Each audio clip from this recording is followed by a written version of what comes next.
ജെഫിന് ഇരിക്കടോ. ഓ വേണ്ട സാറേ, ഞാനിവിടെ നിന്നോളാം. ജെഫിന് ബൈക്കുണ്ടോ? ഉണ്ട് സാറേ, എണ്ണ അടിച്ചിട്ടെടുത്തോ. അതല്ല, ജെഫിനെ കുറെ അധികം തവണ പോലീസുകാർ ചെക്കിങ്ങിന് പിടിച്ചിട്ടുണ്ടല്ലേ? എങ്ങനെ കണ്ടായിരുന്നു? ക്യാമറ വഴി കണ്ടായിരുന്നോ? അല്ല, ഇങ്ങനെ വളഞ്ഞു നിൽക്കുന്നതുകൊണ്ട് തോന്നിയിട്ടാ. ഞാൻ വണ്ടി പിടിക്കാൻ വന്ന പോലീസുകാരനല്ല, തൻ്റെ കിഡ്നാപ്പിംഗ് കേസ് അന്വേഷിക്കാൻ വന്ന പോലീസുകാരനാ. Be comfortable.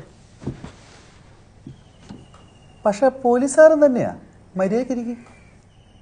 ജെഫിനെ, ഈ കിഡ്നാപ്പിംഗ് നടന്ന ദിവസം ഉദ്ദേശം എത്ര മണിക്കാണ് ജെഫിന് ഉറങ്ങാൻ കിടന്നത്? സ്ഥിരം ഉറങ്ങുന്ന സമയത്ത് തന്നെ ഉറങ്ങി. സ്ഥിരം ഉറങ്ങുന്ന സമയം എന്ന് പറയുമ്പോൾ ഉറക്കം വന്നപ്പോൾ ഉറങ്ങി.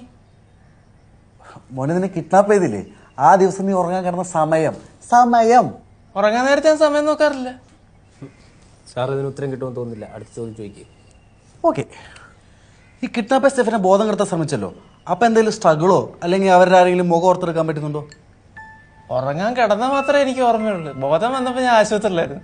പിന്നെ വീട്ടുകാർ പറഞ്ഞപ്പോൾ അറിഞ്ഞ് എന്നെ തട്ടിക്കൊണ്ട് പോയെന്നും കിഡ്നാപ്പ് ചെയ്തെന്നും ഒക്കെ. അപ്പോൾ ഈ ബോധമില്ലാത്ത സമയത്ത് ജെഫിൻ എന്താ ഫീൽ ചെയ്ത്? എന്തായിരുന്നു ആ തോട്ട് പ്രോസസ്?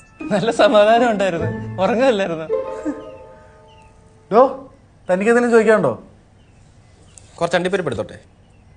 എടുത്തോ. Thank you. പാലെടുക്കല്ലേ?